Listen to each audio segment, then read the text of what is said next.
नमस्कार, हेडलाइंस बिहार देख रहे हैं आप। मैं हूँ आपके साथ बिरजू सिंह। बीते विधानसभा चुनाव पर एक नज़र आप डालेंगे तो तमाम राजनीतिक दल, महागठबंधन की बात कर लीजिए, एनडीए की बात कर लीजिए, सभी ने रोजगार के मुद्दे पर चुनाव लड़ा। जो भी जिसको सीटें आई, रोजगार के मुद्दे पर मेन फोकस रोजगार था।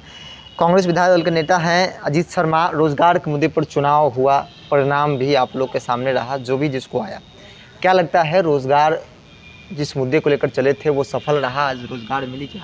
19 लाख रोजगार देने की बात कही गई थी। देखिए, ऐसा है, कोई भी सरकार बने, अगर हम युवकों को रोजगार नहीं दे सकते तो सरकार बनने का कोई मतलब नहीं है। क्योंकि आखिर युवक लोग करेंगे क्या? काम तो सरकार को देना है, उसके लिए जॉब क्रिएशन होना चाहिए।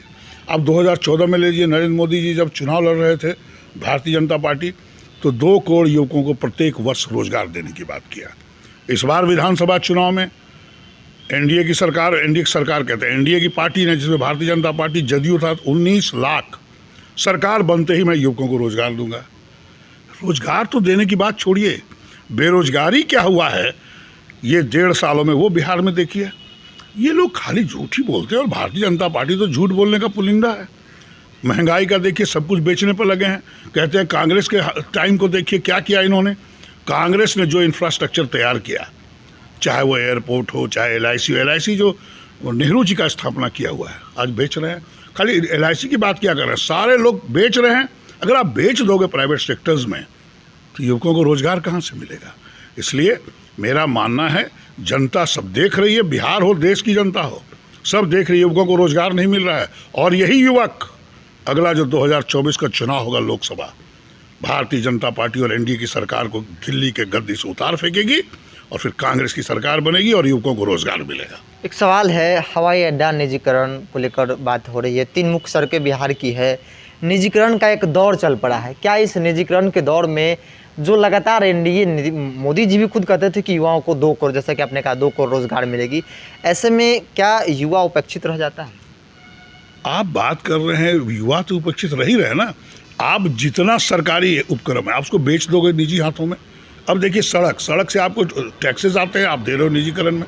एयरपोर्ट दे रहे हो, सारे आप देने का प्रक्रिया। आप क्या है, ये नरेंद्र मोदी जी जो हैं, मोदी जी और शाह जी, ये प्राइवेट से कॉरपोरेट के हाथों में है, ये देश की जनता के हाथों में नहीं है। आप ये जो निजीकरण कर रहे हैं, जो बेच रहे हैं, क्या कर रहे हैं? कुछ उद्योगपति जो इनके चहेते हैं उनके हाथों में बेच रहे हैं। पूरे देश की जो संपत्ति है, जो कांग्रेस ने कार्यकाल में बना, अंग्रेजों को से छुड़ाने मुक्ति के बाद, आज को बेचने का काम कर रहे हैं। और आपको बढ़ाना चाहिए, और आपका इंटरनेशनल पैसा विदेशों से नहीं आ रहा है इंफ्रास्ट्रक्चर बढ़ाने के लिए, इसलिए कि आप तो बेचने का काम कर रहे हैं, तो वो लोग पैसा क्यों लगाएंगे? इसलिए निश्चित तौर पर युवक जो आप बात कर रहे हैं, निश्चित तौर पर युवक बहुत नाराज हैं, निराश हैं और ठगा हुआ महसूस कर रहे हैं कि साहब रोजगार देने की बात तो छोड़िए, आज लोग भूखमरी के कगार पे हैं। और ऐसे भी RSS का सिद्धांत रहा है, वंचित, गरीब, सब लोगों के खिलाफ रही है। शुरू से इसका इतिहास देखिए, ये चंद लोग, बड़े बड़े लोग हैं, जितने साधु संतों का जितना भी कार्यक्रम होता है, जो बड़े व्यापारी है उनको है, वही लोग करते रहे हैं। आज वही वर्ग, व्यापारी वर्ग ठगा महसूस कर रहा है GST में और नोटबंदी लेके, बहुत परेशान है। इसलिए वो भी परेशान, युवक भी परेशान। तो 2024 का चुनाव कांग्रेस की सरकार पूरे देश में बनेगी, आपको ये बताना चाहूँ। दिग्विजय सिंह के साथ आप भी थे प्रेस कॉन्फ्रेंस में, उन्होंने कहा है कि कांग्रेस कार्यकर्ता जो नेता है हर गांव कस्बे में जाएंगे और बताएंगे कि निजीकरण जिस तरीके से हो रहा है उससे देश को नुकसान होने वाला है। नहीं, सब बात बोलेंगे। हम तो एक अभी रैली निकालने जा रहे हैं, उसमें ये भी महंगाई भी है जो आप बता रहे हैं। दिग्विजय ने कहा है, दिग्विजय बहुत ही समझदार लोग हैं। जैसे कि आप देखिए, स्वास्थ्य मंत्री जी ने सदन में बयान दिया कि ऑक्सीजन के कारण एक भी व्यक्ति की मृत्यु नहीं हुई।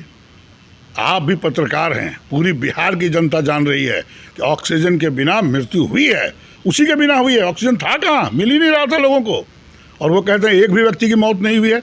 हम लोग पूरा रथ निकाल के पूरे बिहार में दौरा करेंगे कि ऑक्सीजन के बिना मौत हुई है। ये मंत्री जी सदन में झूठ बोल रहे हैं।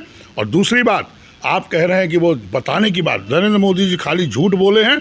वो सब बातें भी, चाहे वो निजी के हाथों में बेचने की जो सब इनका चाल है, क्यों बेचना चाह रहे हैं? क्योंकि RSS और भारतीय जनता पार्टी तो गरीबों वंचितों के खिलाफ शुरू से रहा है। कांग्रेस पार्टी ही गरीबों के लिए इंदिरा आवास योजना हो या जितनी भी योजना आप देख लीजिए, सब कांग्रेस की देन है। इसलिए ये हम लोग रथ यात्रा निकालेंगे और इस महंगाई के खिलाफ। पेट्रोल डीजल की कीमत आपको दिग्विजय ने बताया, तो हम लोग भी जानते हैं कि इंटरनेशनल मार्केट क्रूड ऑयल में कितना दाम कीमत घटा। वो दाम घटना चाहिए था, यही कांग्रेस के सरकार में ये सिस्टम बना हुआ था। It is connected with the oil, crude oil rates. वो घटेगा, यहाँ का रेट घटेगा, वो बढ़ेगा, ये बढ़ेगा। रेट घटता चला गया। $104 दिग्विजय ने बोला, लेकिन मुझे याद है $120 प्रति बैरल तक गया था यूपीए सरकार में। और आज क्या था, 40 से लेकर $70 के बीच में अभी फ्लक्चुएट कर रहा है। रेट बढ़ता जा रहा है। कल भी देखिए गैस की कीमत बढ़ गई। तो गैस, डीजल, पेट्रोल कीमत बढ़ा के पैसा लेके, वो पैसा है कहाँ? आप जो पैसा ले रहे हैं, जीएसटी जो पैसे ले रहे हैं, पैसा गया कहाँ? क्या विकास हुआ है? बिहार को देखिए क्या हुआ है, एयरपोर्ट भी निजीकरण। आप क्या मतलब भारतीय जनता पार्टी की सोच क्या है? मैं तो कहूँगा ये जनता विरोधी सरकार है। कब रैली कब निकाल रहे हैं, कोई कार्यक्रम? बरसात के बाद हम लोग निकलेंगे, क्योंकि बरसात में तो अभी सब लोग व्यस्त रहते हैं, बाढ़ आया हुआ है। जैसे ये ख़त्म होता है हम लोग का पूरे बिहार का दौरा होगा और कांग्रेसी एक एक गांव में जा के नरेंद्र मोदी जी, भारतीय जनता पार्टी और एनडीए की सरकार जो गलत कर रही है, जो ठगने का काम करे युवकों को, जनता को ठगने का काम कर रही है, वो बताने का काम करेंगे। और कांग्रेस ने जो किया है वो भी बताने का काम करेंगे। और जनता सब समझदार है, ऐसा नहीं कि हमको बताने से, लेकिन फिर भी मेरा काम है, हम प्रतिनिधि हैं जनता के द्वारा चुने, मुझे बताना चाहिए और हम बताने का काम करेंगे। सभी विधायक हम लोग साथ चलेंगे। तो बिल्कुल बेरोज़गारी, महंगाई और सरकार की जो फेलुअर्स रहे हैं और निजीकरण जिस तरीके से सरकारी संस्थानों का हो रहा है, तमाम मुद्दों को लेकर कांग्रेस एक बड़ा रैली निकालेगी और जनता तक जाकर इन तमाम चीज़ों के बारे में बताएगी। देखते रहे हेडलाइंस बिहार। नमस्कार।